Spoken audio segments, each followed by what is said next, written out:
सो आज के सेशन में हम डिस्कस करने वाले एक बहुत ही इम्पोर्टेंट रिक्रूटमेंट के बारे में जो यूको बैंक की तरफ से आई है। तो यूको बैंक का यहाँ पर क्या रिक्रूटमेंट है जनरलिस्ट एंड स्पेशलिस्ट ऑफिसर्स के लिए ऑन रेगुलर बेसिस। तो ये रिक्रूटमेंट जो आई है वो कब आई है, 13 जनवरी को आई है और इट इज़ वैलिड टिल 2 फरवरी। तो आप लास्ट डेट इसके रजिस्ट्रेशन का 2 फेब है।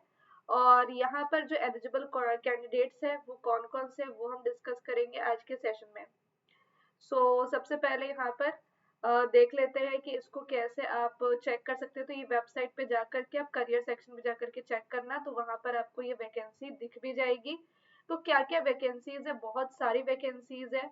डेटाबेस एडमिनिस्ट्रेटर की है, नेटवर्क एडमिनिस्ट्रेटर की है, सिस्टम एडमिन का, सॉफ्टवेयर डेवलपर का, Murex developer, Finacle developer, cloud engineer, AI/ML engineer, data analyst, data scientist, cyber security officer, data privacy compliance officer, data analyst, data scientist and data engineer.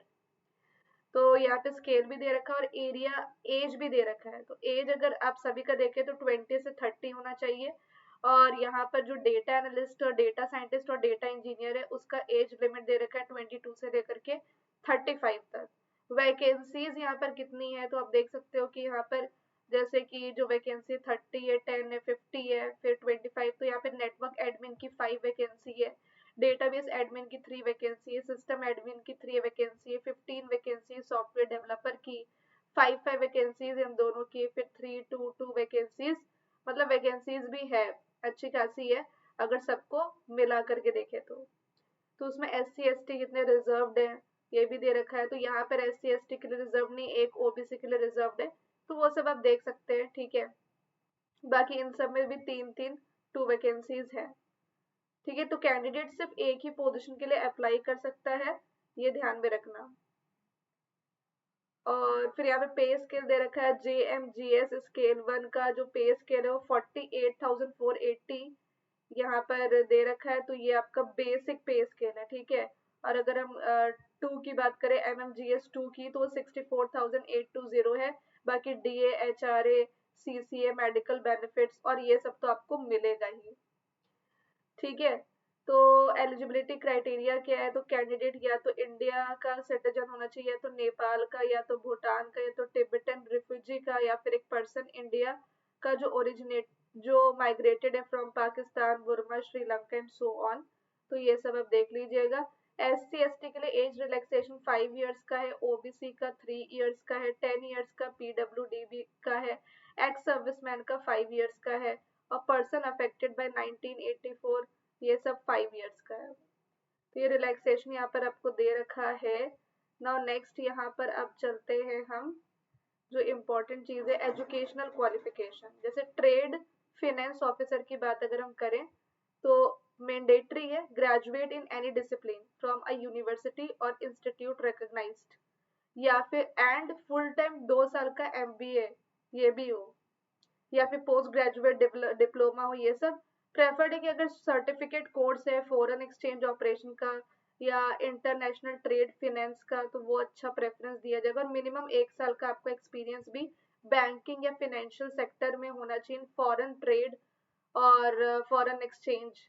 फिर दूसरा है treasury officer in MMGS, तो उसमें भी but MBA वालों के लिए तो वो देख सकते हैं मिनिमम 3 साल का। फिर यहाँ पे चार्टर्ड अकाउंटेंट, तो मैं उस पे नहीं जाऊंगी, मैं अपने वाले ब्रांच पे जाऊंगी और वो है नेटवर्क एडमिनिस्ट्रेटर, जिसमें कि BE BTech IT computer science EC इन सबसे अप्रूव्ड है। प्रेफर्ड होगा अगर आपके पास अच्छा है ये सारे सर्टिफिकेट्स और मिनिमम 1 साल का एक्सपीरियंस स्पेसिफिकली आपको IT या बैंकिंग सेक्टर में होना चाहिए in the field of network admin.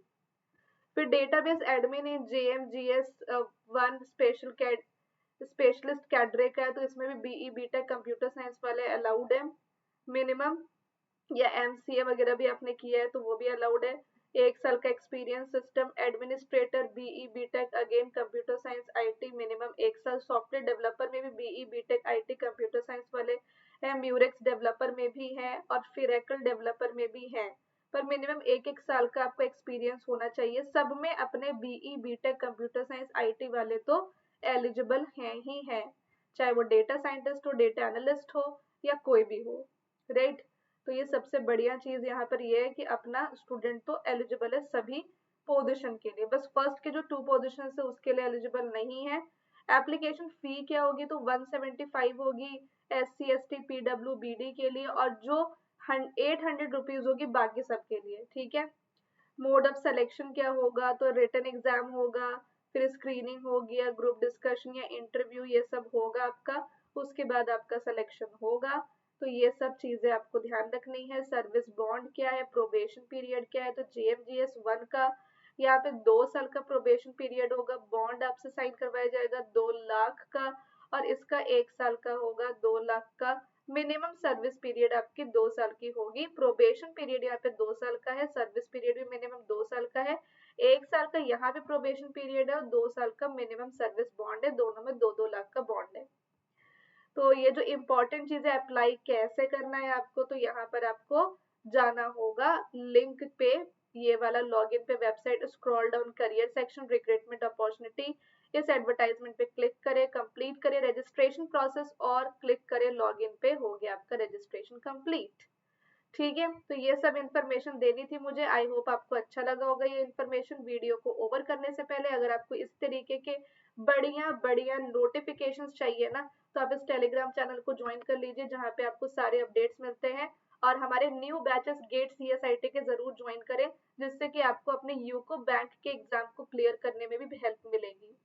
ये सारे एजुकेटर्स हैं अनअकैडमी पे जो डेली लाइव पढ़ाते हैं। रेफरल कोड यूज करें हेलो सोनू 01, ताकि आपको मैक्सिमम डिस्काउंट और मेरी पर्सनल गाइडेंस मिल जाए अनअकैडमी सब्सक्रिप्शन पे। Thank you so much, let's crack it.